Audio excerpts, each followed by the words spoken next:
Introduction.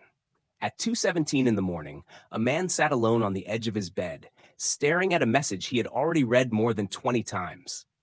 Nothing terrible had happened. No one had threatened him. No disaster had occurred.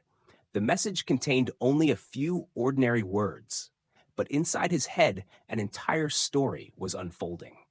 Maybe they're angry with me. Maybe I said something wrong. Maybe everything is about to change. His heart was beating faster. His body was exhausted, but his mind refused to rest.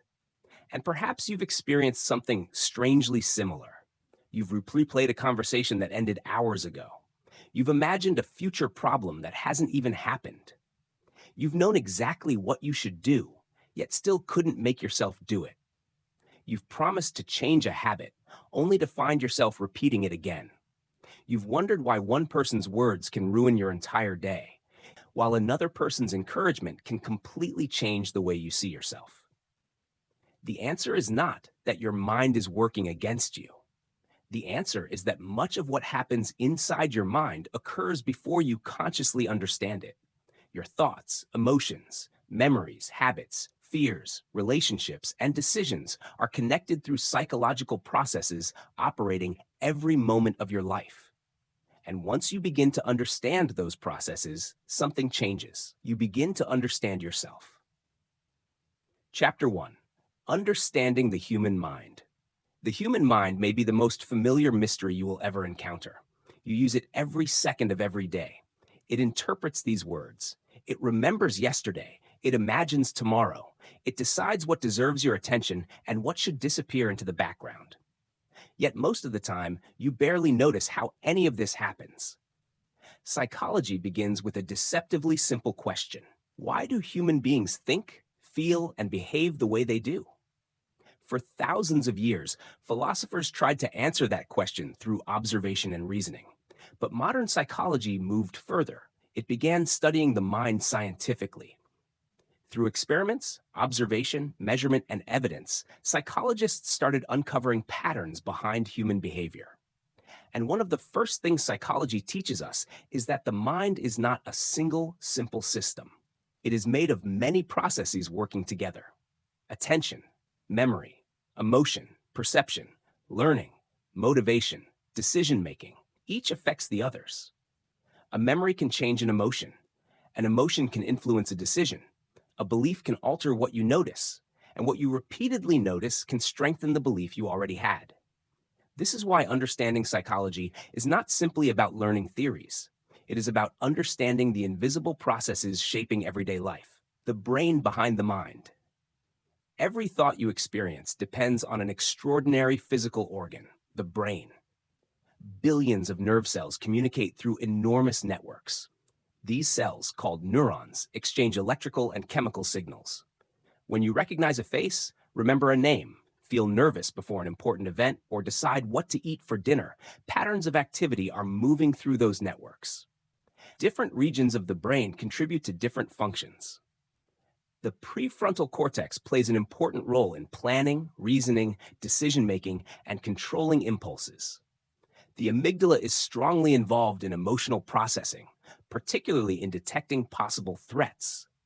The hippocampus is essential for forming and organizing memories. But these regions do not operate as completely independent machines. They constantly communicate. Imagine walking alone at night and suddenly hearing footsteps behind you. Your brain does not calmly wait until every piece of information has been analyzed. Systems involved in detecting possible danger can respond rapidly. Your attention sharpens, your heart may beat faster, your body prepares for action. Then higher-level reasoning begins asking, who is behind me? Is this actually dangerous? Should I keep walking? Should I turn around? Emotion and reasoning are not two separate worlds. They interact continuously. Your brain can change. For a long time, people believed the adult brain became largely fixed after development. Modern research has shown something far more interesting. The brain can continue adapting through experience. This ability is called neuroplasticity. When you repeatedly practice something, the neural pathways involved can become stronger and more efficient. Think about learning to drive. At first, everything demands attention. The mirrors, the steering wheel, the pedals, traffic, road signs. You may feel mentally exhausted because you're consciously processing so many things at once. Months later, many of those actions feel almost automatic. The road did not become easier. Your brain became better at handling the task. The same principle appears when learning an instrument, speaking another language, solving mathematical problems, or developing a new skill. Practice changes more than performance. It changes the system producing that performance. This has an important implication. Your current abilities are not necessarily permanent descriptions of what your mind can do. Nature and experience work together. One of psychology's oldest questions asks whether human behavior comes primarily from biology or from experience. Are we born the way we are, or does the environment make us who we become? The most accurate answer is that both matter. Genes influence temperament, physical characteristics, and certain tendencies. But experience influences how those tendencies develop. Imagine two children who both have a natural ability for music. One grows up surrounded by instruments, encouragement, lessons, and opportunities to practice. The other has almost no exposure to music. Years later, their abilities may look completely different. The biological potential may have been similar. The environments were not. The same interaction appears throughout human development. Biology influences experience. Experience influences the brain, and the brain influences future behavior. Human beings are shaped through this continuous interaction. Conscious and automatic processes. Another important discovery is that not everything happening inside your mind enters conscious awareness. Think about walking into a familiar room. You immediately recognize it. You don't consciously calculate the shape of every object before deciding where you are. Recognition happens rapidly. Now think about meeting someone for the first time. Within seconds, you may develop an impression. Friendly, confident, nervous, untrustworthy. You may not be able to explain exactly where that judgment came from. Your mind has already processed facial expressions, posture, tone of voice, previous experiences, and expectations. Some of this processing occurs automatically. This is useful because conscious attention is limited. If you had to deliberately analyze every detail of every situation, ordinary life would become exhausting. Automatic processing allows the brain to operate efficiently, but it also creates problems. Quick judgments can be wrong. Old experiences can influence new situations. Assumptions can feel like facts before we've examined them. This is one reason self-awareness matters. The first thought your mind produces is not always the most accurate one. Tash attention creates your experienced world. Right now, countless things are happening around you. Sounds, colors, physical sensations, objects in your peripheral vision. Perhaps the feeling of clothing against your skin. Until those things were mentioned, you may not have been consciously noticing them. Your brain constantly filters information because conscious attention cannot process everything equally. This creates a powerful psychological principle. What you pay attention to influences what you experience. Imagine entering a crowded room while worried that nobody likes you. Your attention may immediately search for signs of rejection. Someone fails to greet you. You notice. Two people whisper while looking in your direction. You notice. Someone seems distracted while you're talking. You notice. Meanwhile, you may overlook the person who smiled at you or the friend who was genuinely happy to see you. Your belief guided your attention, and your attention found evidence that appeared to confirm your belief. The outside world matters, but the mind also determines which parts of that world become psychologically important. Psychology is not about reading minds. Understanding psychology does not give you magical access to what other people are thinking. Human behavior is too complex for that. The same behavior can have many causes. Someone who remains quiet during a conversation might be shy, tired, distracted, upset, thinking deeply, or simply uninterested. Psychology does something more useful than pretending we can know exactly what is inside another person's mind. It gives us frameworks for understanding possibilities. Instead of immediately deciding, they don't like me, you can ask, what other explanations could there be? That small change creates psychological flexibility. And psychological flexibility can improve relationships, decisions, and the way you interpret your own experiences. The mind is always interpreting. Perhaps the most important idea to carry forward is that you do not experience the world as a completely neutral observer. Your mind is always interpreting. Past experiences influence the present. Expectations influence perception. Emotions influence attention. Beliefs influence meaning. And repeated behaviors can gradually become automatic. Once you understand this, you can begin observing your own mind differently. When a strong emotion appears, you can ask where it came from. When you make an assumption, you can ask what evidence supports it. When you repeat an unwanted behavior, you can look for the pattern triggering it. When you believe something about yourself, you can ask whether it is a fact or simply a story repeated so many times that it began to feel like one. Understanding psychology does not mean gaining perfect control over your mind. It means becoming more aware of the forces already shaping it. And awareness creates Chapter 2, How Perception Creates Your Reality. Imagine two people walking into the same room. The first immediately thinks, everyone here looks friendly. The second thinks, I don't belong here. Nothing about the room has changed. The same people are there. The same conversations are happening. The same environment surrounds them. Yet psychologically, they are entering two completely different worlds. Why? Because human beings do not simply experience reality. We interpret it. Everything you see, hear, and experience passes through mental filters shaped by attention, memory, emotion, expectations, and previous experiences. And those filters influence what reality feels like to you. Your brain filters the world. At every moment, enormous amounts of information surround you. Sounds, faces, movement, temperature, smells, physical sensations. Your brain cannot consciously process all of it with equal attention. So, it selects. Imagine sitting inside a crowded cafe while talking with a friend. People are speaking around you. Music is playing. Cups are moving. Someone walks past your table. Yet your friend's voice remains the center of your attention. Then suddenly, someone across the room says your name. Immediately, your attention shifts. Your brain had been filtering the background conversation, but personally important information broke through. This filtering system is essential. Without it, ordinary environments could become overwhelming. But it also means something important. You never consciously experience everything happening around you. You experience what your brain selects.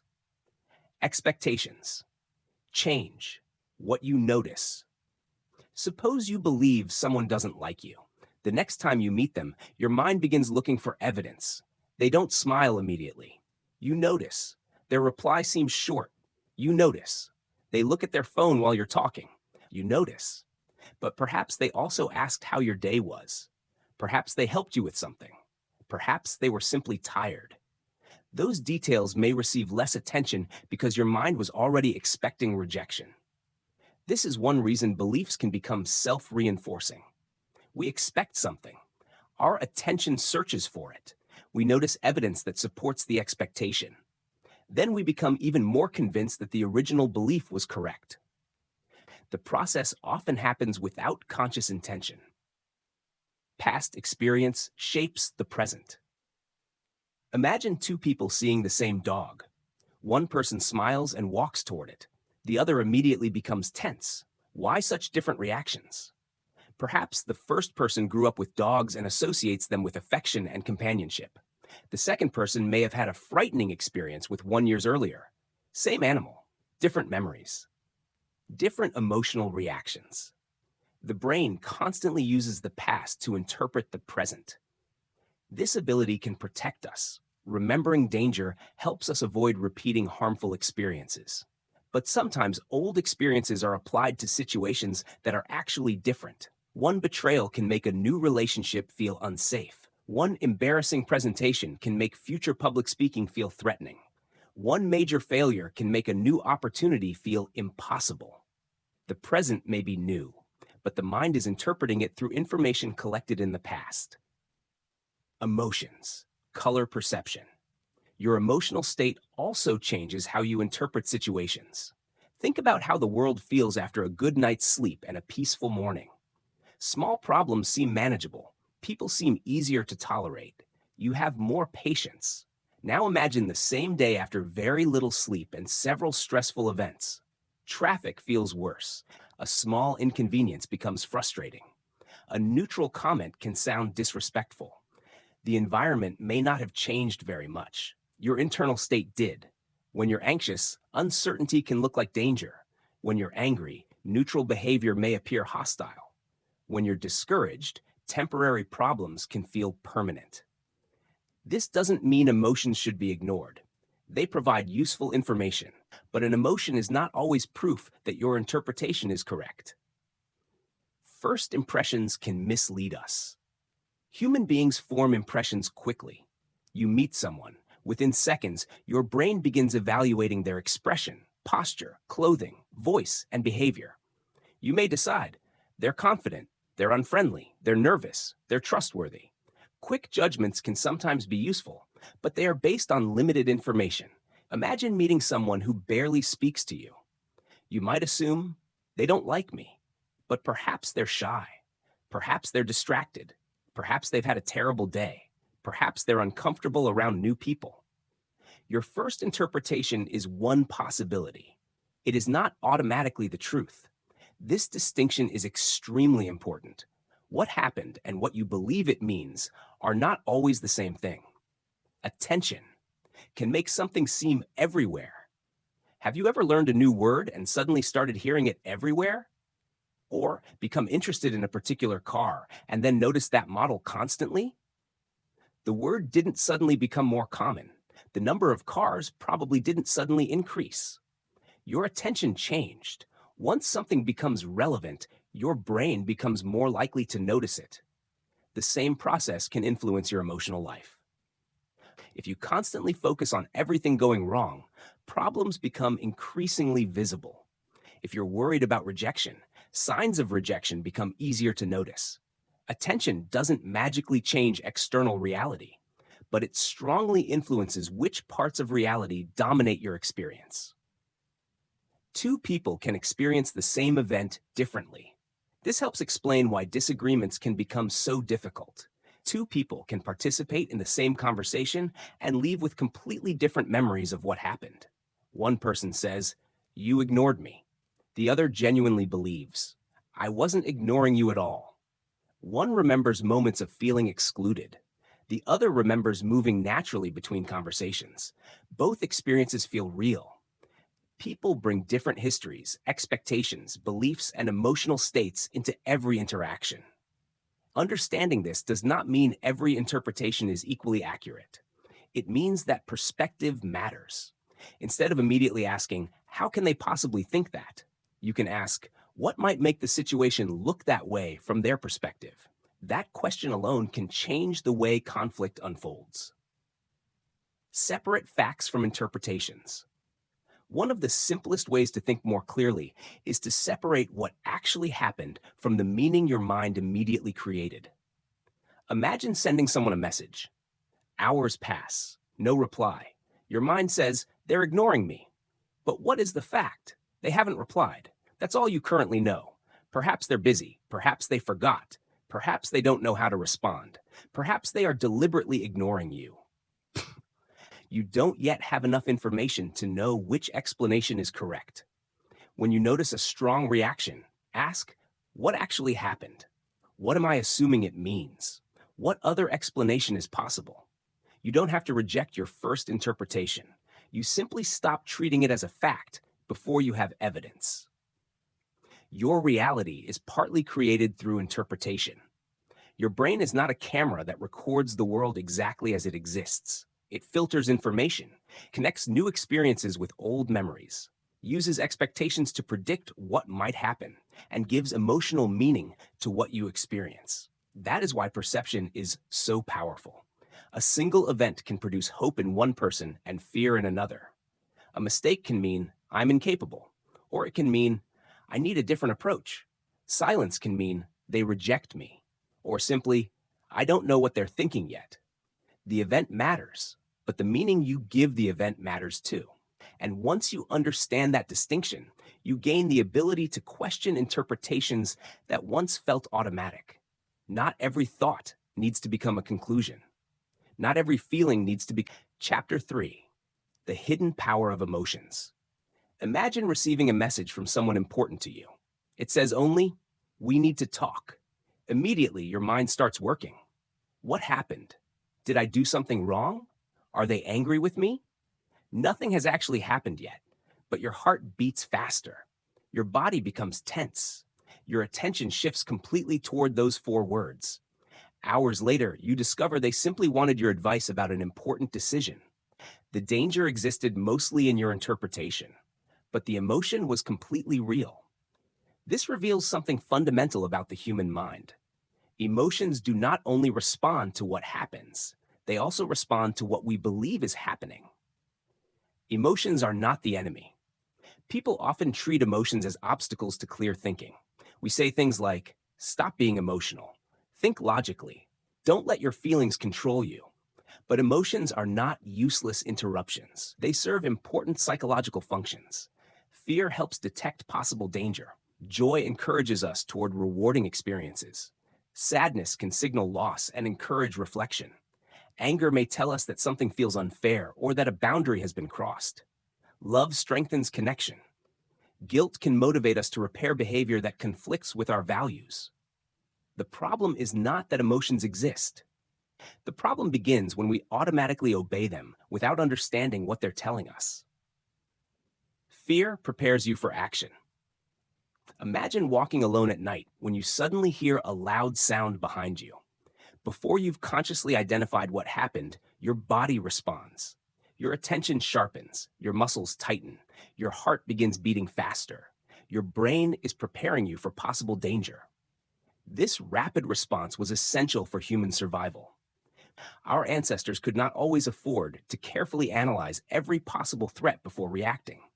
Sometimes survival required speed, but the same system still operates today.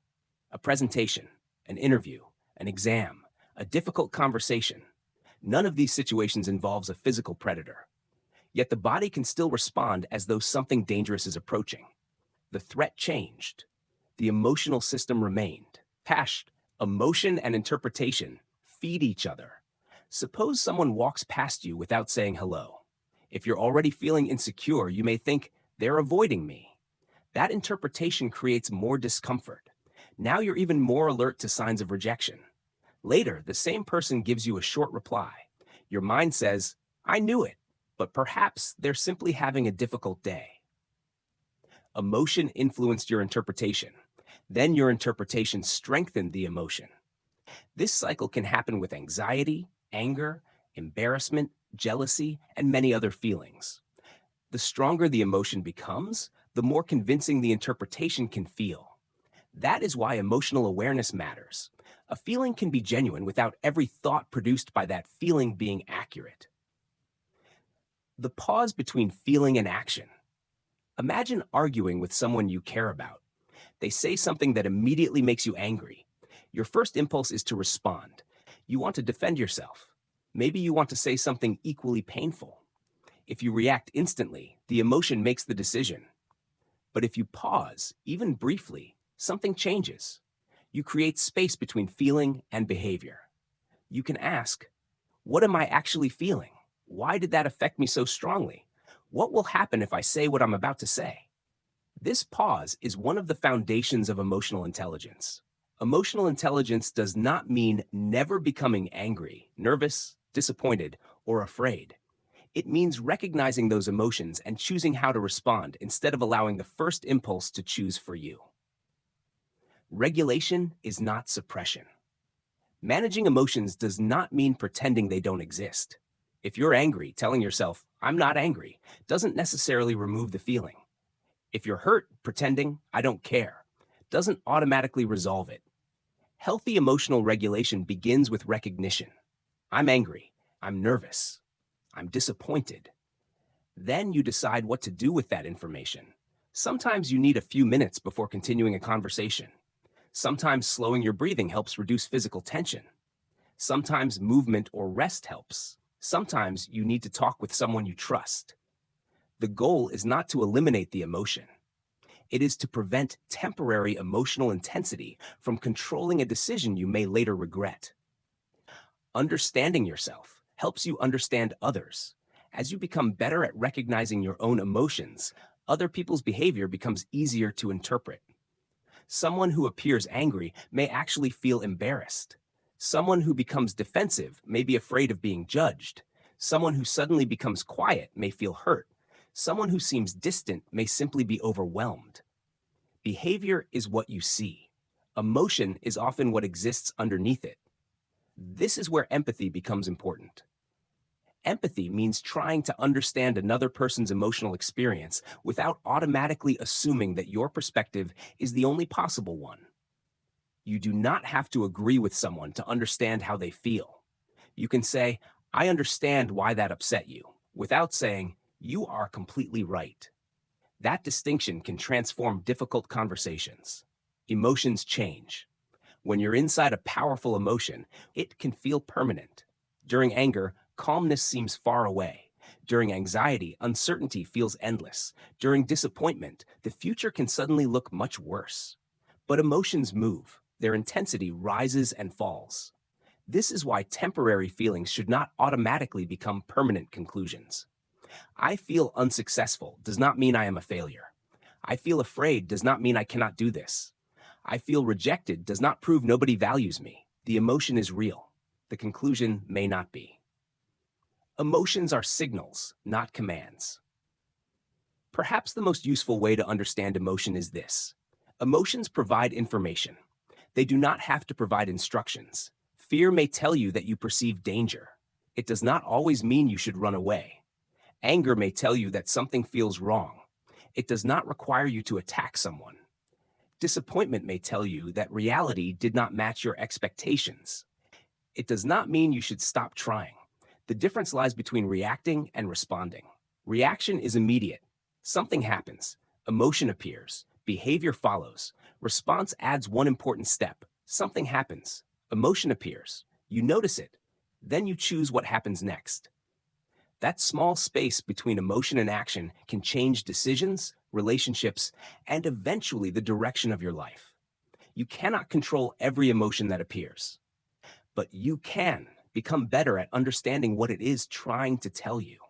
And once you understand the message, Chapter 4, Why We Think the Way We Do. Imagine walking into a store to buy something simple. You see one product for $50. Beside it is another marked, was $100, now $60. You hadn't planned to spend $60. Yet suddenly, the second option feels like the better deal. Why? Because your mind is not judging the $60 price alone. It is comparing it with the $100 price you saw first. That original number changed the way you evaluated everything that followed. This happens constantly. We like to believe our decisions come from careful logic, but the brain must make thousands of judgments every day. It cannot deeply analyze every single one, so it uses shortcuts. These shortcuts make thinking faster and more efficient, but sometimes they also lead us toward predictable mistakes.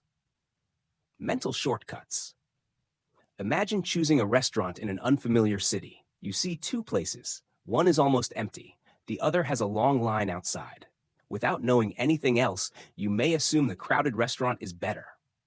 That's a shortcut. Your brain reasons. If many people chose it, there's probably a good reason. Often, shortcuts like this are useful. They save time, but they do not guarantee accuracy. The crowded restaurant might be popular because of advertising. The empty restaurant might simply have opened recently. The shortcut gave you a fast answer. It didn't give you complete information.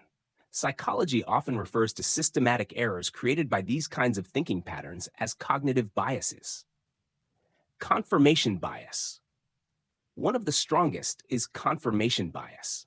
Once people believe something, they naturally tend to notice information that supports that belief.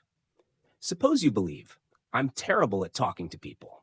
You attend a social event. You have several normal conversations. Someone laughs at something you say. Another person seems genuinely interested in speaking with you.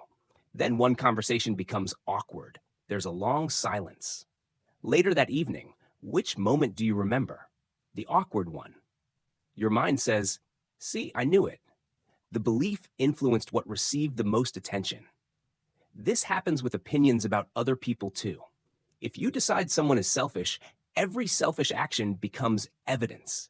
When they behave generously, you may treat it as an exception. The mind prefers information that fits the story it already understands. Anchoring. Anchoring.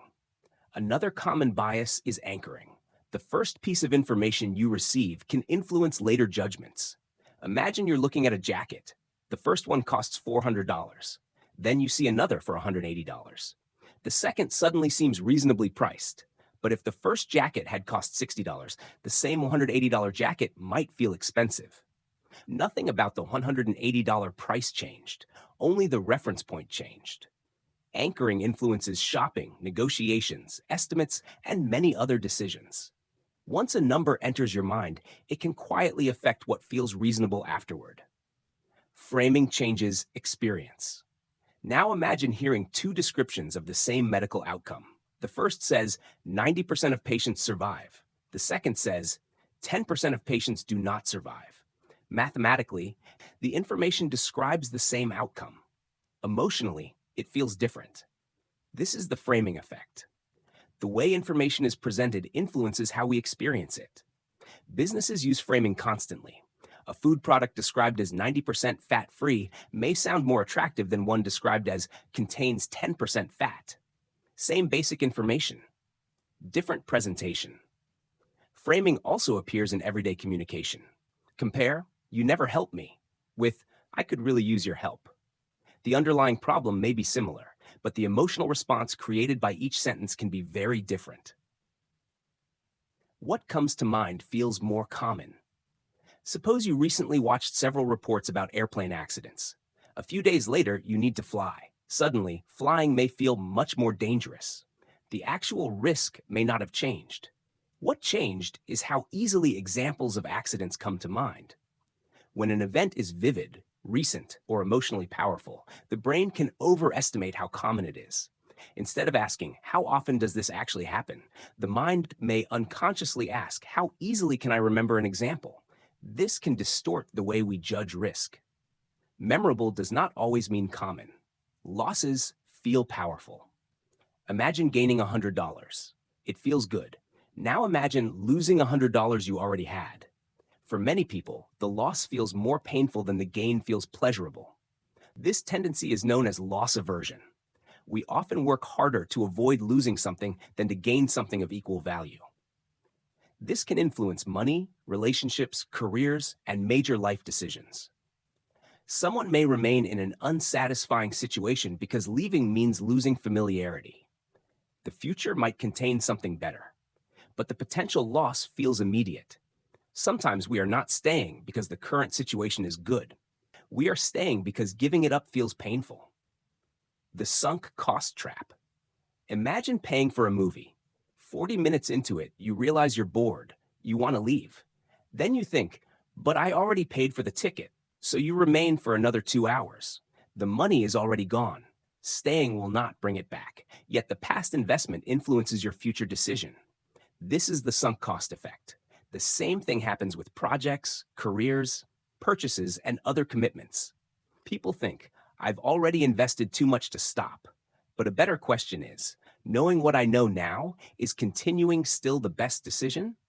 Past investment matters emotionally. Future decisions should also consider what happens from this point forward. Confidence is not the same as accuracy. Another problem appears when we become too certain of our own judgment. Confidence can be useful. It helps us act, but feeling certain does not automatically mean we are correct. Someone can speak confidently and still be wrong. You can feel completely sure about another person's intentions and still misunderstand them. You can strongly believe a plan will succeed while overlooking important risks. A useful habit is asking, "What evidence would prove me wrong?" That question forces the mind to search beyond information that supports what it already wants to believe. Fast thinking and slow thinking. Many everyday judgments happen quickly. You recognize a face, understand a simple sentence, notice an angry expression, react to something moving toward you. Fast thinking is essential, but important decisions sometimes require a slower process. Compare evidence, question assumptions, consider alternatives, think about consequences. The difficulty is that slow thinking requires more effort, so the mind sometimes answers an easier question instead. Instead of, is this person actually knowledgeable? We ask, do they sound confident? Instead of, is this the best decision for me? We ask, what is everyone else choosing? The easier question produces an answer faster, but speed and accuracy are not always the same thing. Thinking better starts with questioning your first answer. You cannot eliminate every cognitive bias. These shortcuts are part of how the brain operates efficiently, but you can become more aware of them. When a decision matters, slow down. Ask, what evidence supports my conclusion? What evidence challenges it? Am I being influenced by the first number I saw? Am I treating something as common simply because I remember it easily? Am I continuing only because I've already invested so much? Would I judge this information differently if it supported the opposite opinion? Clear thinking does not mean distrusting every thought. It means understanding that your first conclusion is sometimes only a starting point. Your brain uses shortcuts because it is trying to navigate a complicated world efficiently. Most of the time, that ability helps you. But when the consequences matter, awareness gives you the chance to stop. Look again. Chapter 5, Memory, Learning, and Intelligence. Think about a name you once knew perfectly. You can see the person's face. You remember where you met them. You may even remember conversations you had together. But their name refuses to appear. Then, hours later, when you've stopped trying, it suddenly returns. This strange experience reveals something important about memory. Your brain is not a perfect storage system where information is simply saved and retrieved whenever you want. Memory is an active process. Information must first be noticed, encoded, stored, and later retrieved. And each stage can influence what you eventually remember. Attention comes first. Imagine reading an entire page of a book. Your eyes move across every sentence. You reach the bottom and realize you remember almost nothing. Why? Because while your eyes were reading, your mind was somewhere else. Perhaps you were thinking about tomorrow. Perhaps your phone distracted you. Perhaps you were worrying about something. Without attention, learning becomes much more difficult. This is why spending 3 hours with a book does not necessarily mean you received 3 hours of learning. If your attention is constantly interrupted, much of the information may never be processed deeply enough to remain. Memory is not a camera. We often imagine memory as a recording of the past, but the brain does not store every experience exactly as it happened. Imagine several people attending the same event. A week later, ask them what happened. One remembers a particular conversation, another remembers the music. Someone remembers an argument, another barely noticed it. They were in the same place, but their attention and emotions were different. When we later remember an event, the brain reconstructs it from the information that remains. That is why two people can sincerely remember the same experience differently. A memory can feel vivid and still be incomplete. Emotion makes some memories stronger. Try remembering an ordinary day from several years ago. What did you eat? What were you wearing? What happened that afternoon? Most details are probably gone. Now think about an emotionally important event from the same period. A major achievement, a frightening experience, a painful goodbye, a special celebration. More details may immediately return. Emotion tells the brain that something matters. As a result, emotionally significant experiences can become easier to remember. But strong emotion does not guarantee perfect accuracy. Even vivid memories can change over time. Retrieval strengthens learning. Suppose you're preparing for an exam. You read the same material repeatedly. After several readings, everything looks familiar. You think, I know this. Then you close the book and try to explain the idea. Suddenly, it becomes much harder. Recognizing information is not the same as retrieving it. One effective way to strengthen learning is to practice recalling information without looking at the answer. Close the book. Ask yourself, what were the main ideas? Can I explain them clearly? What did I forget? The effort required to retrieve information helps strengthen memory. Learning can feel harder this way, but harder does not always mean less effective. Repetition works better when it is spread out. Imagine having 6 hours to study. You could use all 6 hours in one long session, or divide them across several days. Spreading practice over time can help information remain accessible for longer. Between sessions, some forgetting occurs. Then when you return, the brain must work to retrieve the information again. That repeated retrieval strengthens learning. This is why consistency often matters more than one enormous burst of effort. The brain benefits from returning to information repeatedly. Learning changes the brain. When you learn a skill, your brain adapts. Think about the first time someone learns to drive. Everything requires attention: the steering wheel, mirrors, pedals, traffic, road signs. After enough practice, many of these actions become easier and more automatic. The same thing happens when learning a language, playing an instrument, or developing another complex skill. Repeated practice strengthens the networks involved. Something that once required intense concentration gradually requires less effort. Learning is not simply collecting information. Experience changes how efficiently the brain performs a task. Intelligence is not just what you already know. People sometimes think of intelligence as something completely fixed. You're either naturally good at something or you're not. But ability also develops through experience, practice, strategy, and feedback. Imagine two students receiving this disappointing test result. The first thinks, "I'm simply not intelligent enough." The second thinks, "My current method didn't work. What should I change?" The result is identical, but the interpretation is different. The first turns the result into an identity. The second turns it into information. This does not mean everyone has identical abilities. It means current performance does not always tell you what future performance can become. Mistakes provide feedback. Imagine throwing a ball toward a target. Your first attempt goes too far left. You adjust. The next goes too far right. You adjust again. Without seeing the mistake, you would not know what to correct. Learning works in a similar way. A wrong answer reveals something you haven't understood. A failed attempt can show where a strategy needs to change. Mistakes become useful when they provide information for the next attempt. The danger comes when a person turns, "I failed at this," into, "I am a failure." One describes an outcome. The other creates an identity. Effort needs the right strategy. Working harder is not always enough. If you practice the wrong method repeatedly, you may simply become better at repeating the same mistake. Effective learning requires adjustment, feedback, reflection, a better strategy. When progress stops, ask, "Do I need more effort, or do I need a different approach?"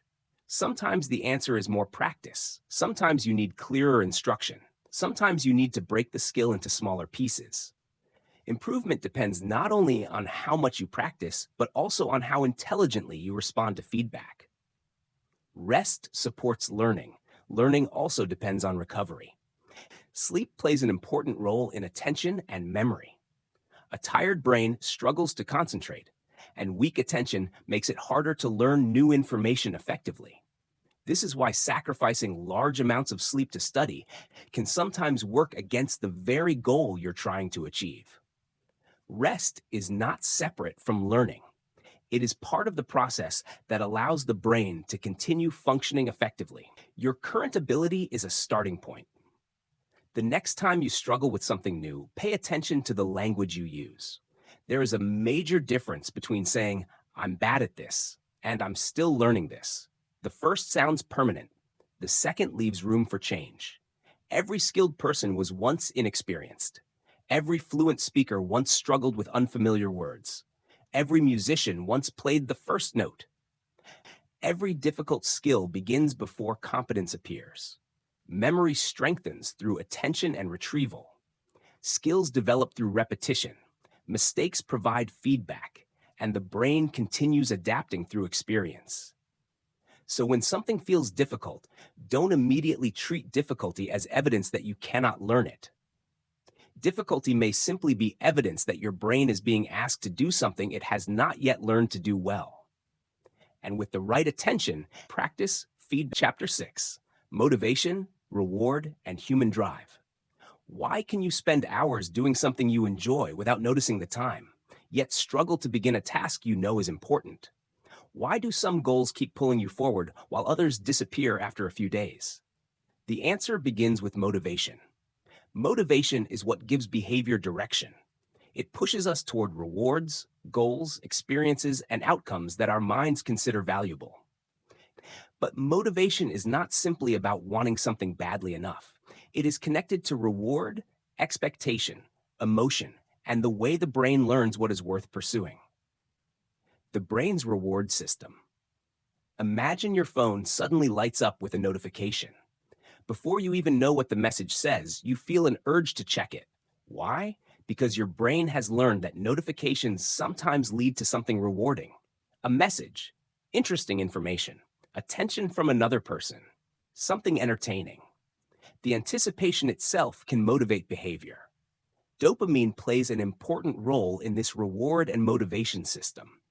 It is often called a pleasure chemical, but that description is too simple. Dopamine is also involved in learning what rewards are worth seeking and motivating us to pursue them. This is why anticipation can sometimes feel almost as powerful as receiving the reward itself. Rewards teach behavior. When an action produces a satisfying result, the brain learns from that consequence. Imagine completing a difficult task.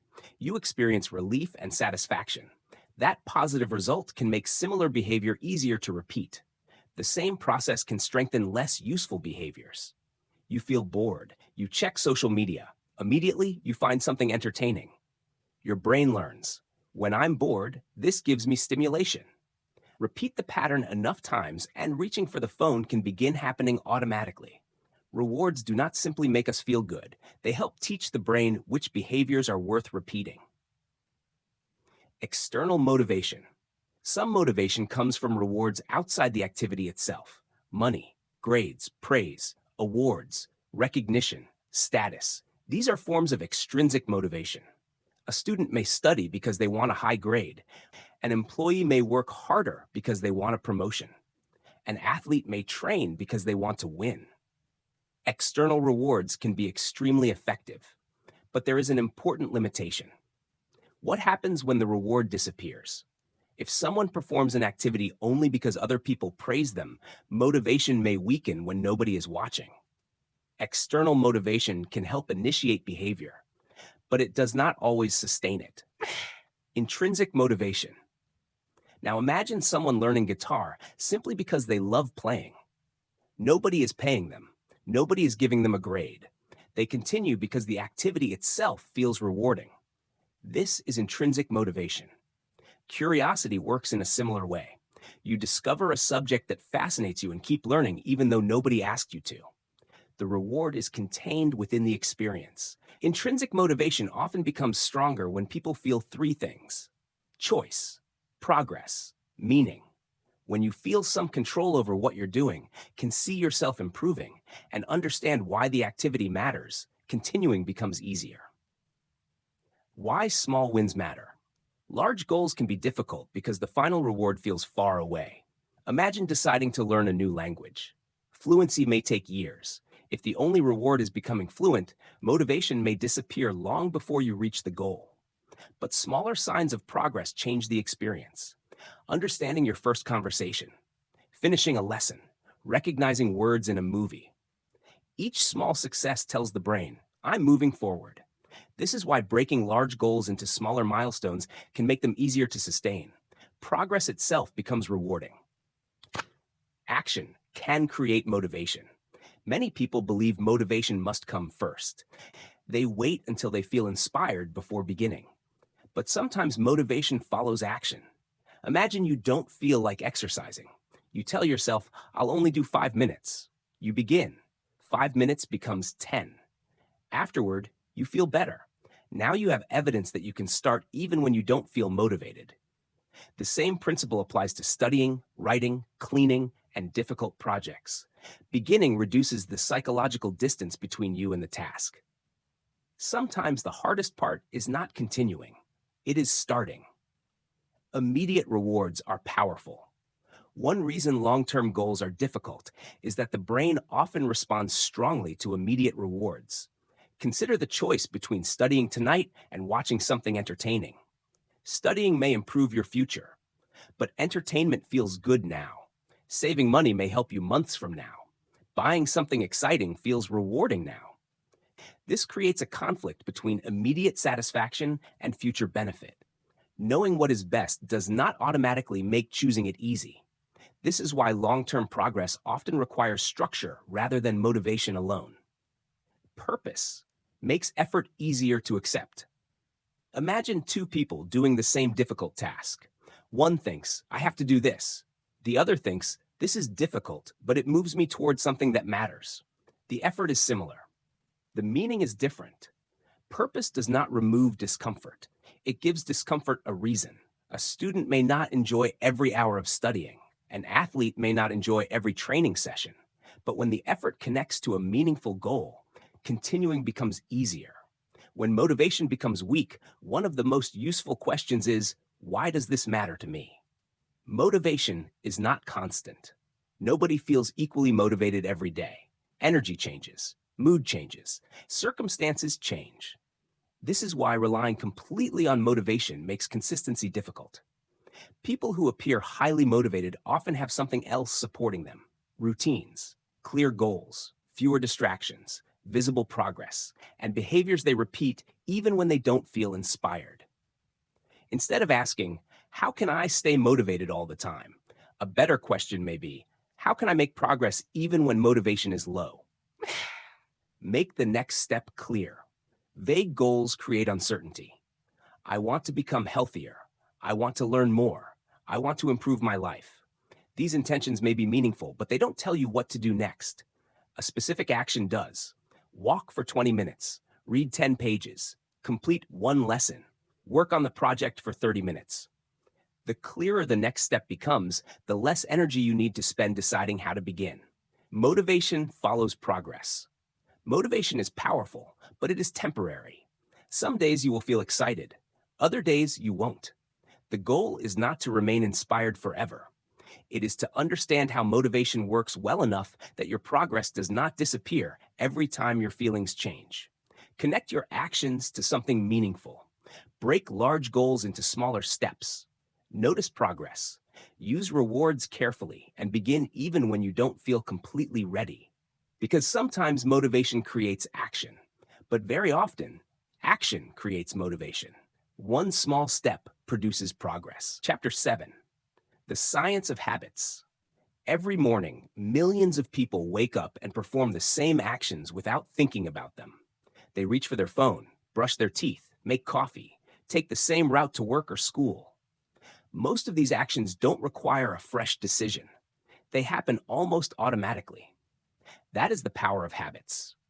Habits allow the brain to save energy by turning repeated behaviors into routines. This is useful. But it also explains why certain behaviors can become surprisingly difficult to change. How habits are formed. A habit often begins with a simple pattern. A cue appears. You perform a behavior. Then you receive some form of reward. Imagine hearing a notification on your phone. The sound is the cue. You check the phone. That's the behavior. You discover an interesting message. That's the reward. Repeat this pattern enough times, and eventually the cue alone can create an urge to act. You hear the sound, and your hand reaches for the phone before you've consciously decided whether checking it is necessary. The behavior has become increasingly automatic. Why the brain creates habits. Imagine having to consciously think through every step of brushing your teeth each morning. Pick up the toothbrush, add toothpaste, turn on the water, move your hand correctly, rinse, put everything away. It would be exhausting if every routine action required this much attention. Habits solve that problem. Once the brain recognizes a repeated pattern, it can perform parts of that pattern with less conscious effort. This frees attention for other tasks. But the brain does not automatically distinguish between habits that help you and habits that hurt you. It simply learns what you repeatedly do. Bad habits often provide an immediate reward. Suppose you have an important task to finish. It feels difficult. You become uncomfortable, so you open social media. For a few minutes, the discomfort disappears. Your brain learns something. When difficult work makes me uncomfortable, this behavior provides relief. That immediate reward can strengthen procrastination. The same principle appears in many habits. People may eat when stressed because food provides comfort. They may constantly check their phones because novelty removes boredom. They may avoid difficult conversations because avoidance temporarily reduces anxiety. This is why changing a habit requires understanding what the behavior is doing for you. The behavior may be harmful in the long term while still providing a reward in the short term. Identify the trigger. If you want to change a habit, begin by noticing what happens immediately before it. Ask, where am I? What time is it? What am I feeling? Who is around me? What happened just before the behavior? Perhaps you don't check your phone randomly. Maybe you check it whenever work becomes boring. Perhaps you don't snack because you're hungry. Maybe you do it when you're stressed. Once you identify the trigger, the habit becomes easier to understand. Instead of asking, why do I keep doing this? You can ask, what keeps starting this pattern? Your environment shapes your habits. Imagine trying to study while your phone is sitting beside you. Even when it remains silent, you know it's there. Entertainment is only one movement away. Now place the phone in another room. The temptation has not disappeared completely, but the unwanted behavior has become harder. Environment matters because people often follow the easiest available option. If you want to read more, keep a book somewhere visible. If you want to practice an instrument, make it easy to access. If you want to eat differently, change which foods are easiest to reach. If you want fewer distractions, remove some of those distractions before you begin working. Instead of relying entirely on willpower, change the environment in which the decision happens. Make good habits easy. Suppose you want to exercise in the morning. If you wake up and still need to find your clothes, decide what exercise to do and prepare everything. Each extra step creates another opportunity to stop. Now imagine preparing everything the night before. Your clothes are ready. Your shoes are visible. You already know what you're going to do. The behavior becomes easier to begin. Small amounts of friction matter. The easier a useful behavior becomes, the less motivation you need to start it. Make unwanted habits harder. The opposite also works. If you want to reduce a behavior, increase the effort required to perform it. Move distracting apps away from your main screen. Log out of websites that consume too much time. Keep unnecessary purchases less convenient. Put the phone farther from your workspace. These changes may seem small, but habits are repeated many times. A small barrier repeated every day can make a significant difference. Start small enough to repeat. People often try to change their lives through enormous bursts of motivation. They decide to exercise for an hour every day, read 50 pages every night, wake up extremely early, change their diet completely. For several days, everything works. Then motivation drops. A more sustainable approach is often to start smaller. Read a few pages. Exercise for a manageable amount of time. Practice the skill briefly but consistently. The first goal is not perfection. It is repetition. Because repetition is what teaches the brain that this behavior belongs in your routine. One mistake does not destroy a habit. Imagine following a new routine successfully for several weeks. Then you miss one day. A common reaction is, I've ruined everything. But one missed day is not the same as abandoning the habit. The real danger begins when one mistake becomes another, then another, until the old pattern returns. Consistency does not require perfection. It requires returning. If the routine breaks, begin again at the next opportunity. A strong habit is not one you perform perfectly forever. It is one you repeatedly return to. Habits can shape identity. Repeated behaviors gradually influence the way you see yourself. Read consistently, and you may begin thinking, I'm someone who reads. Exercise regularly, and eventually, I'm someone who takes care of my body. Keep your commitments, and you begin collecting evidence. I'm someone who follows through. Identity then makes the behavior easier to repeat. Instead of constantly forcing yourself to act differently, the action begins feeling consistent with the person you believe yourself to be. Behavior shapes identity, and identity can strengthen future behavior. Small actions accumulate. The power of habits rarely appears in one dramatic moment. One workout changes very little. One page seems insignificant. One productive morning does not transform your life, but repeated actions accumulate. One page becomes a book. One practice session becomes a skill. One useful choice repeated hundreds of times becomes a pattern, and patterns eventually produce results. Your future is not shaped only by the major decisions you make. Much of it is built quietly through behaviors that become so familiar you barely notice them. So pay attention to what you repeatedly do. Notice the cues. Understand the rewards. Make useful behaviors easier. Make unwanted behaviors harder. Start small enough to continue. And when you fall out of the routine, return.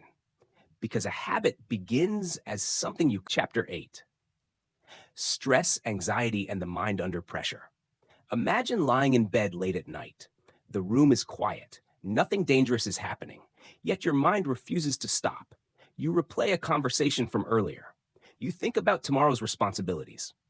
Then you imagine something going wrong next week. Your body becomes tense. Sleep becomes harder. The problems may exist only as thoughts at that moment.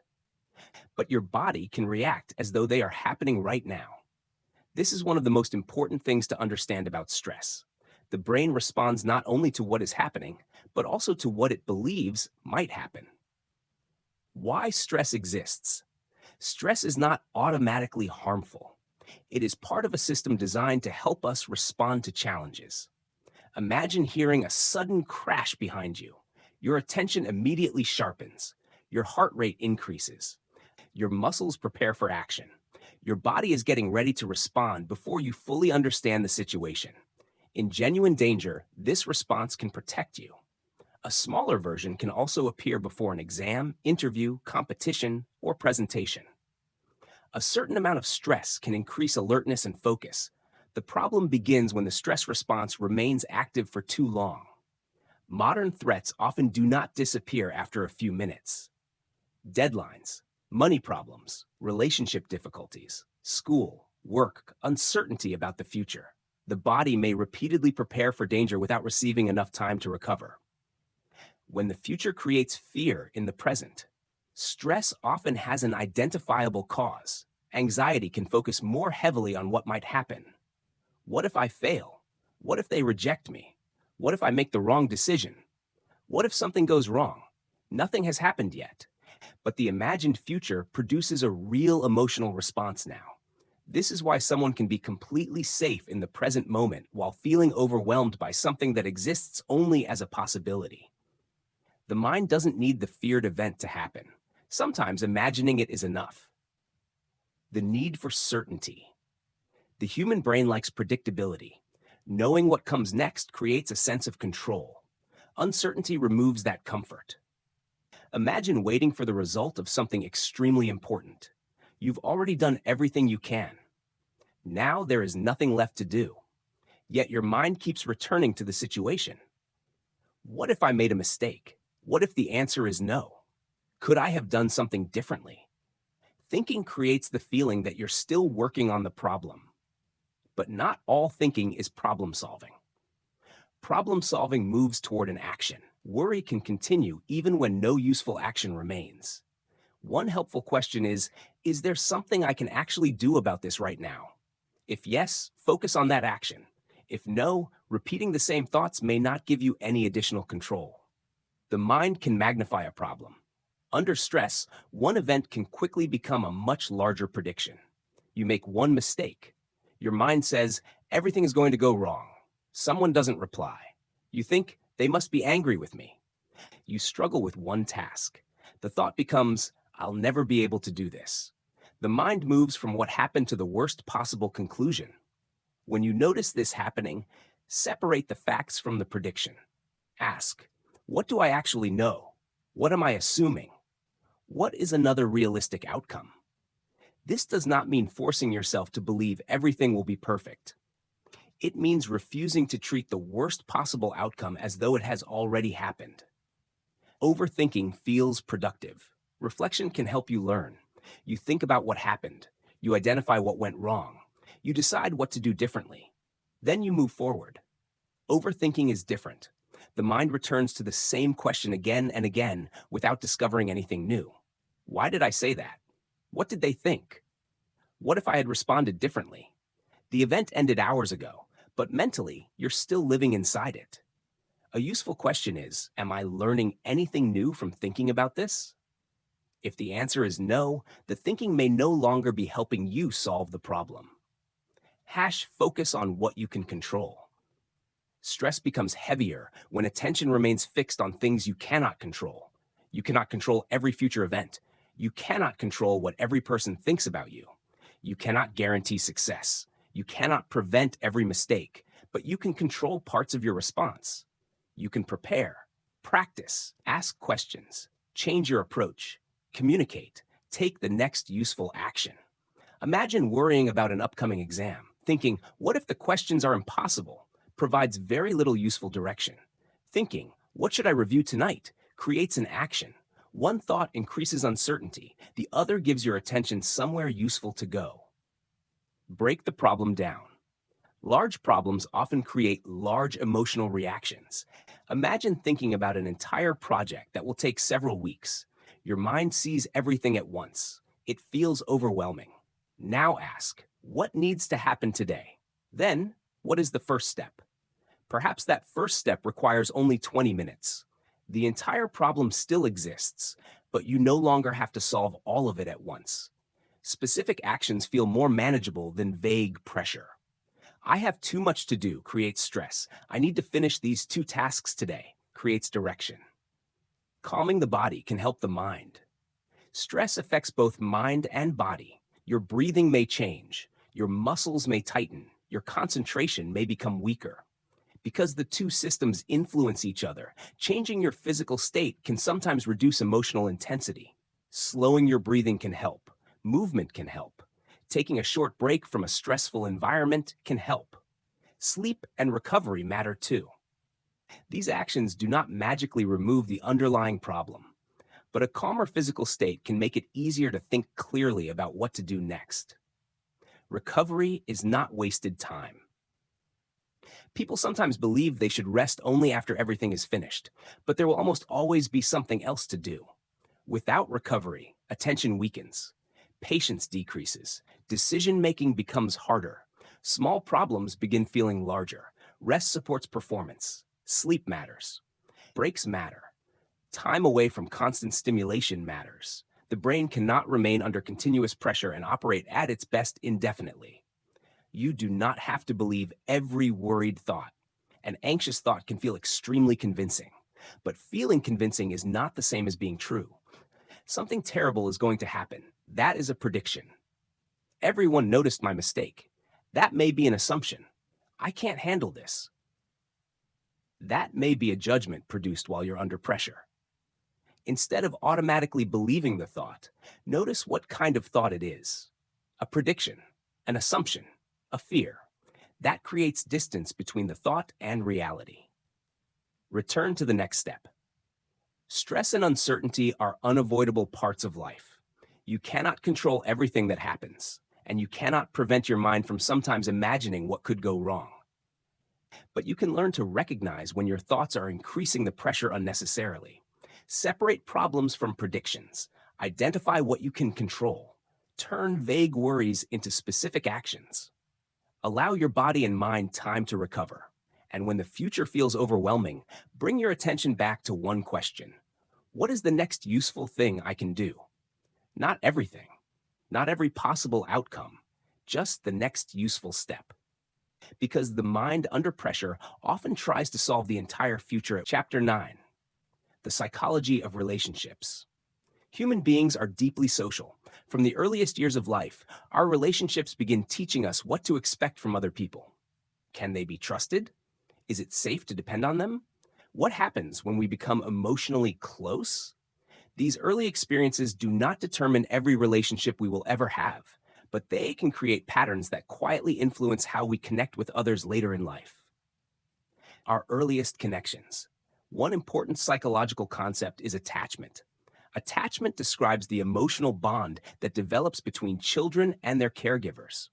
When care is generally consistent, responsive, and supportive, a child begins learning something important. People can be trusted. I can ask for help. Connection can feel safe. These experiences can contribute to secure attachment. But not everyone experiences relationships in the same way. When care feels inconsistent or unpredictable, some people may become especially sensitive to signs of rejection. A delayed message suddenly feels important. A small change in someone's tone creates worry. They begin thinking, are they upset with me? Did I do something wrong? Are they pulling away?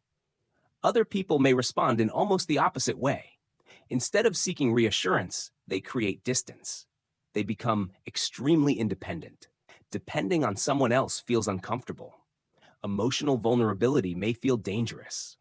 These different patterns help explain why two people can experience the same relationship very differently. Early patterns can change. Your past influences you, but it does not have to control every future relationship. Human beings continue learning through new experiences. Supportive friendships, healthy relationships, and trustworthy people can gradually challenge old expectations. Someone who once expected rejection can learn that disagreement does not always mean abandonment. Someone who avoided emotional closeness can discover that vulnerability with the right person does not always lead to pain. Old patterns can be powerful because they are familiar, but familiar does not mean permanent. Trust is built through consistency. Trust rarely appears because of one dramatic promise. It usually grows through small experiences repeated over time. Someone says they will call, and they call. They make a promise and keep it. You tell them something private, and they protect it. You need support, and they show up. Each moment provides evidence. Gradually, your mind learns. This person is reliable, but trust can also be damaged. And once it is damaged, words alone may not repair it. Saying, "Trust me," is less powerful than repeatedly behaving in a trustworthy way. Rebuilding trust requires consistency, accountability, and time. Empathy helps us understand other people. Imagine a friend becomes deeply upset about something that seems small to you. Your immediate reaction might be, "Why are they reacting like this?" But you are evaluating their experience through your own history. For them, the situation may have a completely different meaning. Empathy changes the question. Instead of asking, "Why are they overreacting?" you ask, "What might make this feel so important to them?" Understanding does not mean agreement. You can understand why someone feels hurt without believing their interpretation is completely correct. Empathy simply allows you to recognize that another person's emotional experience may be different from your own.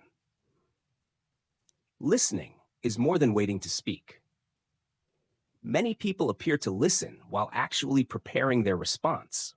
While the other person is talking, they are thinking about advice, preparing an argument, remembering a similar experience, waiting for an opportunity to speak.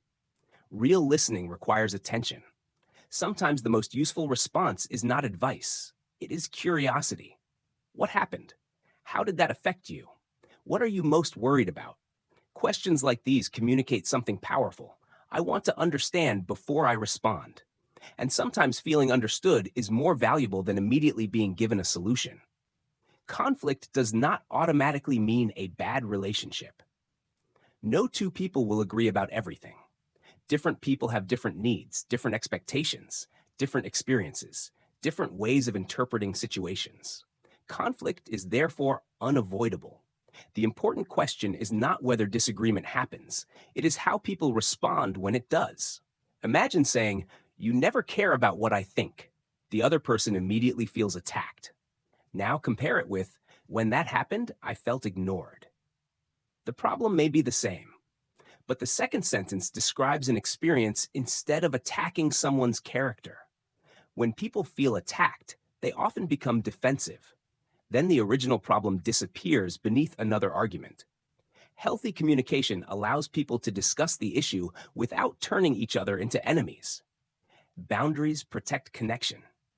Being close to someone does not mean giving them unlimited access to your time, attention, or emotions. Healthy relationships also need boundaries. A boundary communicates what you are comfortable with and what you are not. It may involve privacy, time, personal space, responsibilities, or the way you expect to be treated. Some people avoid setting boundaries because they are afraid of disappointing others, so they continue saying yes again and again. Eventually, resentment begins growing.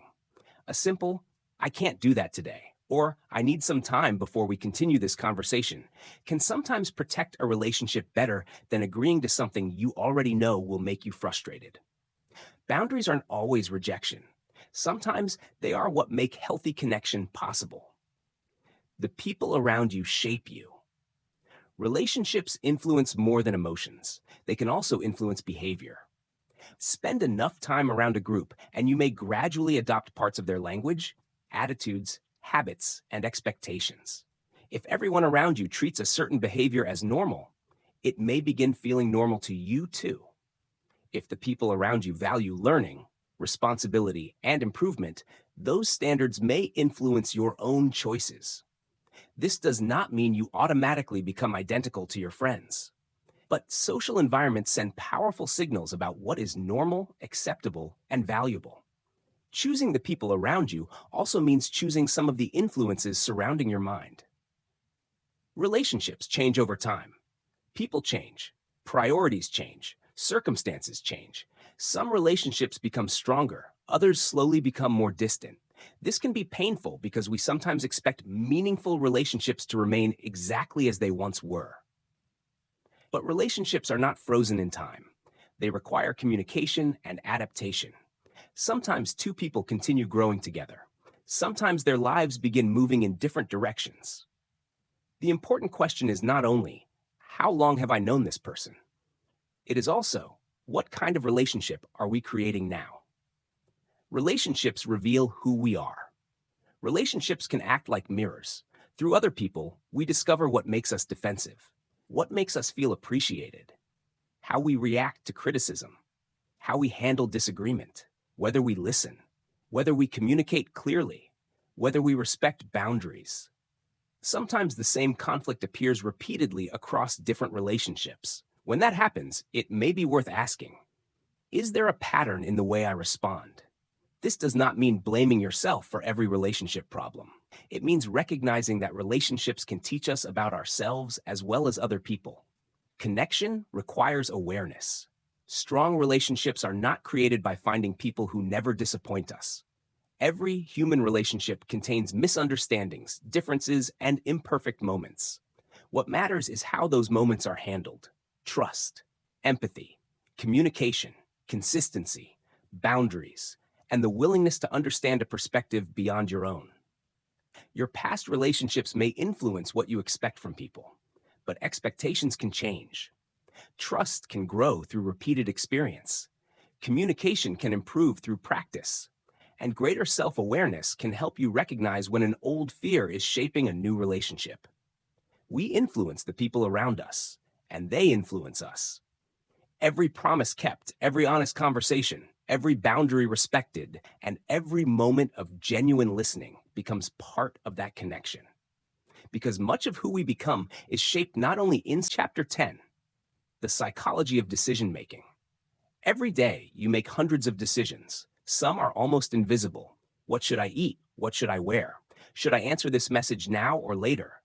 Others can influence years of your life. Which career should I pursue? Should I accept this opportunity? Should I stay or leave? We like to imagine that important decisions are made through pure logic. We gather information, compare the options, calculate the consequences, then choose what is best. But psychology reveals something very different. Our decisions are influenced not only by facts, but also by emotion, memory, expectations, social pressure, and mental shortcuts. Sometimes the strongest influence on a choice is one we don't even realize is there. Too many choices can become a problem. Imagine opening a streaming service because you want to watch a movie. There are thousands of options. You begin searching. One movie looks interesting, but perhaps another is better. You keep scrolling. 10 minutes pass, then 20. Eventually, you become tired of choosing. Having more options seems like it should make us happier. But sometimes the opposite happens. When there are too many possibilities, choosing becomes mentally exhausting. And after making a choice, we may continue wondering, did I choose the right one? Would another option have been better? This is known as choice overload. More options can create more freedom, but they can also create more uncertainty. Emotions influence choice. Imagine receiving an exciting financial opportunity. At that moment, you feel optimistic. Everyone around you seems enthusiastic. The potential reward looks enormous. In that emotional state, the risks may appear smaller. Now imagine considering the same opportunity after experiencing a financial loss. Fear may dominate your thinking. Suddenly, even reasonable risks can feel dangerous. The facts may be similar. Your emotional state changed. This is why major decisions can benefit from time. Strong emotions narrow attention. Excitement can make us focus heavily on potential rewards. Fear can make us focus heavily on possible losses. Anger can make immediate action feel necessary. When emotion is intense, pausing gives other information a chance to enter the decision. Social proof. Imagine walking through an unfamiliar city looking for somewhere to eat. Two restaurants stand beside each other. One is almost empty. The other is crowded. Without knowing anything about the food, which one seems safer? Many people would choose the crowded restaurant. Why? Because the behavior of other people provides information. If many people have chosen something, we assume there may be a good reason. This tendency is called social proof. It can be useful. We cannot personally investigate every decision we make, but popularity is not the same as correctness. A large group can still make a poor decision. People can follow others simply because everyone else appears to be following. The crowd itself becomes the evidence. Authority can change what we believe. People also respond strongly to authority: doctors, teachers, experts, leaders, people with impressive titles. Listening to legitimate expertise is useful because no individual can become knowledgeable about everything. But problems appear when we confuse the appearance of authority with actual expertise. Someone may speak confidently, dress professionally, have a large audience, use complicated language. None of those things automatically proves they understand the subject. A better question is, does this person have relevant knowledge and evidence? Confidence can influence us, but confidence and accuracy are not the same thing. Scarcity creates urgency. You have probably seen messages such as "only 3 left," "limited time," "offer ends tonight." These messages work because scarcity changes the way we perceive value. When an opportunity seems likely to disappear, losing it becomes emotionally important. Suddenly, instead of asking, "Do I actually want this?" you begin asking, "What if I miss my chance?" That shift creates urgency, and urgency encourages faster decisions. Sometimes scarcity is real, but when you feel pressured to decide immediately, ask yourself, would I still want this if there were no countdown? If the answer changes, the urgency may be influencing you more than the actual value of the choice. The present often defeats the future. Many difficult decisions involve a conflict between what feels good now and what benefits us later. Study now or watch something entertaining. Save money or buy something exciting. Exercise or remain comfortable. Finish the difficult task or postpone it. The future reward may be larger, but the immediate reward is closer. Your brain understands that studying may help you weeks from now, but entertainment can reward you within seconds. This is one reason knowing what you should do is not always enough. Good decisions often require creating conditions that make the long-term choice easier. Remove distractions, prepare in advance, reduce unnecessary decisions, make useful behavior convenient. The environment can support a decision when motivation becomes weak. Fear of regret. Sometimes people delay decisions because they are afraid of choosing incorrectly. They keep gathering information, thinking, comparing, waiting. They hope eventually one option will become completely safe. But many important choices never offer certainty. You may wonder, what if I try and fail? But there is another question. What if I never try and later regret it? At some point, More thinking stops improving the decision. You simply have to choose using the best information available. A useful question is, do I have enough information to make a reasonable decision? Not a perfect decision, not a guaranteed decision, a reasonable one. A bad outcome does not always mean a bad decision. Imagine carefully evaluating an opportunity. You examine the evidence, consider the risks, make a thoughtful choice. Then something unexpected happens and the outcome is disappointing. It is tempting to think, I made the wrong decision. But decisions should not always be judged only by their outcomes. Sometimes a reasonable decision produces a bad result because circumstances were uncertain, and sometimes a reckless decision produces a good result through luck. A better question is, given what I knew at the time, was the decision reasonable? This helps us learn without pretending we should have known information that was impossible to know. Influence is everywhere. Your choices do not happen in isolation.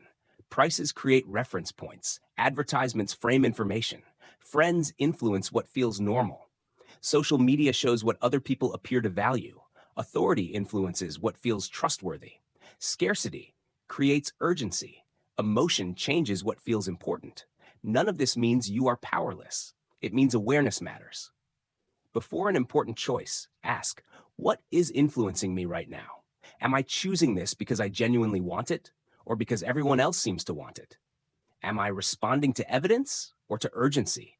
Am I thinking about long-term consequences or only immediate reward? These questions slow down the automatic parts of decision-making. Better decisions begin with better awareness. You will never make every choice perfectly. No one can. You will sometimes have incomplete information. You will sometimes misunderstand a situation. And sometimes the future will unfold in ways nobody could predict. The goal is not perfect decision-making. It is more intentional decision-making. Pause when emotions become intense. Question urgency. Separate popularity from truth.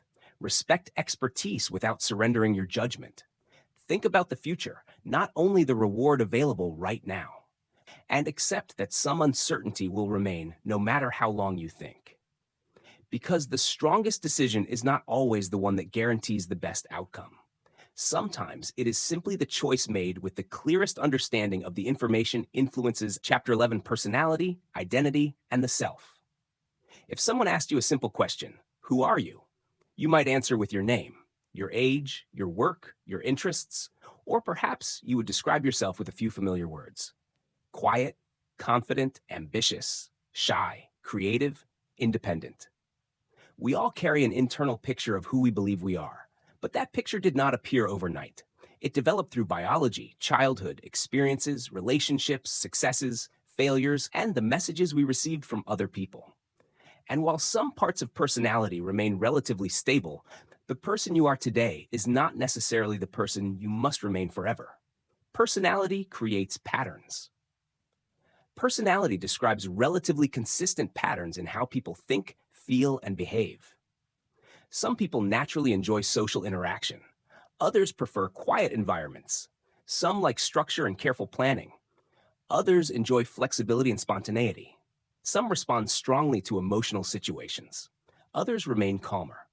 Psychologists often study these differences through broad personality traits. One well-known framework is the Big Five: openness to experience, conscientiousness, extroversion, agreeableness, and neuroticism. These traits exist on a spectrum. You do not have to fit perfectly into one category. Someone may be confident around close friends, but reserved around strangers. A person may be highly organized at work, but relaxed at home. Personality contains tendencies, not absolute rules. Biology and experience work together. Some differences appear early in life. One child may approach unfamiliar situations with curiosity. Another may naturally be more cautious. This suggests biology plays a role in temperament. But experience matters too. Imagine two naturally shy children. One grows up in an environment where people patiently encourage them to speak. The other is repeatedly criticized or embarrassed whenever they try. Years later, they may behave very differently in social situations. The original tendency may have been similar. Their experiences were not. Personality develops through the interaction between what we begin with and what happens to us. The labels we accept. Sometimes a single label can remain with someone for years. Imagine struggling with mathematics as a child. Someone tells you, "You're just not a math person." At first, it is simply another person's opinion. But after hearing it enough times, you may begin repeating it yourself. "I'm bad at math." Then something important happens. You stop trying as hard. Difficult problems become proof that the label was correct. You avoid opportunities to improve. Eventually, the belief begins producing behavior that seems to confirm it. The same thing can happen with labels such as, "I'm lazy," "I'm awkward," "I'm not confident," "I'm terrible with money." A description can gradually become an identity, and identity can influence future behavior. Identity is more than one role. People also define themselves through social roles: student, friend, parent, employee, leader, athlete, artist. These roles can become important parts of identity, but problems can appear when one role becomes everything. Imagine someone who defines themselves entirely through their career. For years, work provides status, purpose, routine, and identity. Then the career ends. They may feel they have lost more than a job. They may feel they have lost themselves. A flexible identity recognizes that you are more than one role, more than one achievement, more than one relationship, and certainly more than one failure. Other people influence how we see ourselves. Human beings partly learn who they are through interaction with others. Imagine entering a group where people consistently listen to your ideas. They ask for your opinion. They treat your contribution as valuable. Over time, you may become more confident expressing yourself. Now imagine being repeatedly dismissed. Even someone who once felt confident may begin questioning whether their ideas matter. Other people's reactions influence self-perception. But if your entire identity depends on approval, your sense of self becomes unstable. Praise makes you feel valuable. Criticism makes you feel worthless. A stronger sense of identity allows you to listen to feedback without turning every opinion into a definition of who you are. The story you tell yourself. Identity is also shaped by the meaning we give our experiences. Imagine two people experiencing a major failure. The first says, "That proved I wasn't capable." The second says, "That showed me my approach wasn't working." The event may be similar. The story is different, and that story influences what happens next. One person may stop trying, the other may adjust and continue. This does not mean pretending every painful experience was secretly wonderful. Failure can hurt, rejection can hurt, loss can hurt. But the event itself and the meaning you carry forward from it are not always the same thing. Change does not mean becoming someone fake. People sometimes resist growth by saying, "That's just who I am." But think about who you were years ago. Your knowledge changed, your experiences changed, some beliefs changed, some priorities changed. Change has already been happening. Growth does not require abandoning your personality. A quiet person can learn to speak confidently. A disorganized person can develop better systems. Someone who avoids difficult conversations can learn to communicate more clearly. You are not necessarily becoming someone else. You are developing abilities that were not previously part of your behavior. Actions become evidence. Suppose you want to become more disciplined. Simply repeating, "I'm disciplined," may not change very much. But then you begin keeping small promises to yourself. You complete the task you planned. You practice even when you don't feel motivated. You return after making a mistake. Gradually, those actions create evidence. I'm someone who follows through. Repeated behavior can influence identity, and once an identity becomes stronger, behavior that matches it may become easier. You begin acting consistently with the person you believe yourself to be. Self-awareness creates room for growth. Changing yourself begins with seeing yourself more clearly. What are your strengths? Where do you repeatedly struggle? What makes you defensive? Which situations bring out your best behavior? Which patterns keep creating the same problems? What matters to you? Which goals are genuinely yours? Self-awareness does not require criticizing everything about yourself. It means observing honestly. There is an important difference between saying, "I struggle with this," and "This is simply who I am." The first describes your current experience. The second can turn that experience into a permanent limit. Your past is part of you, not all of you. Your childhood matters. Your relationships matter. Your mistakes matter. Your successes matter. All of these experiences contribute to who you are, but influence is not the same as permanent control. New experiences can challenge old beliefs. New habits can create new evidence. New relationships can change what you expect from other people. New skills can change what you believe you are capable of doing. Sometimes you do not discover a new part of yourself until life gives you a reason to use it. You may believe you cannot lead until people depend on you. You may believe you are not confident until circumstances require you to speak. You may believe you cannot learn something until you finally find the right way to practice it. Identity continues to develop. There may never be one final version of you. As life changes, you continue learning, adapting, questioning, developing new skills, changing priorities, building relationships, and gaining experiences that reshape the way you understand yourself. The goal is not to create a perfect identity. It is to avoid becoming trapped inside an old one. You can respect your past without allowing it to dictate your future. You can recognize weaknesses without turning them into permanent labels. You can acknowledge mistakes without making them your entire story. Because identity is shaped not only by what happened to you, it is also shaped by what you repeatedly choose to do next.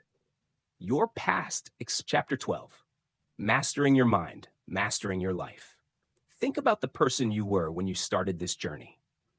Perhaps you believed your thoughts simply appeared and had to be trusted, that emotions controlled how you reacted, that habits were just part of who you were.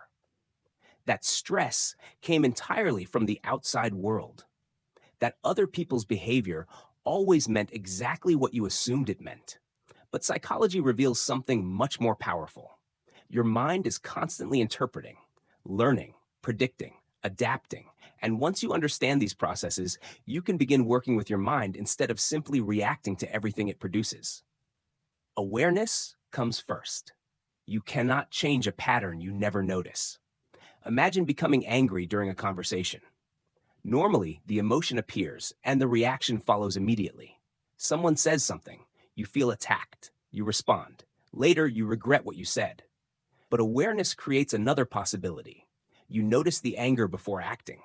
You recognize the tension in your body. You hear the thoughts forming in your mind. And for a moment, you pause. That pause may last only a few seconds, but those few seconds create choice. Instead of automatically reacting, you can decide how you want to respond. This is where psychological change often begins, not with controlling every thought or emotion, but with noticing what is happening before it controls your next action. Question your interpretations. Your mind constantly creates explanations. Someone doesn't reply to your message. They're ignoring me. You make a mistake. I'm terrible at this. Something goes wrong. Everything is falling apart. These interpretations can feel like facts because they appear so quickly.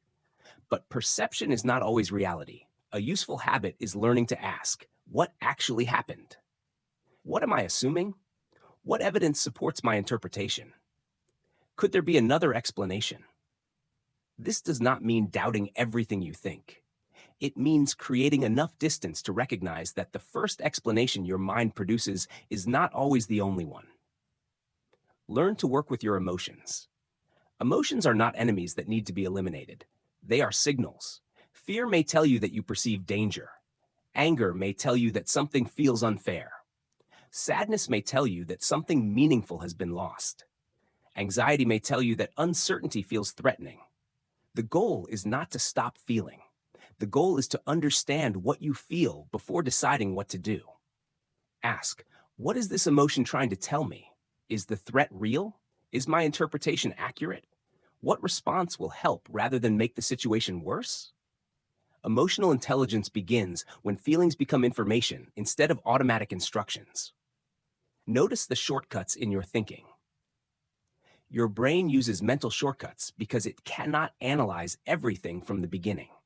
Most of the time, this is useful. But shortcuts can also create bias. You may search for evidence that confirms what you already believe. You may become influenced by the first number you see. You may continue something simply because you have already invested so much in it. You may follow a crowd because everyone else appears confident. You cannot completely remove these tendencies, but you can recognize situations where they are more likely to influence you. When a decision matters, slow down. Look for evidence that challenges your first conclusion. Ask what might change your mind.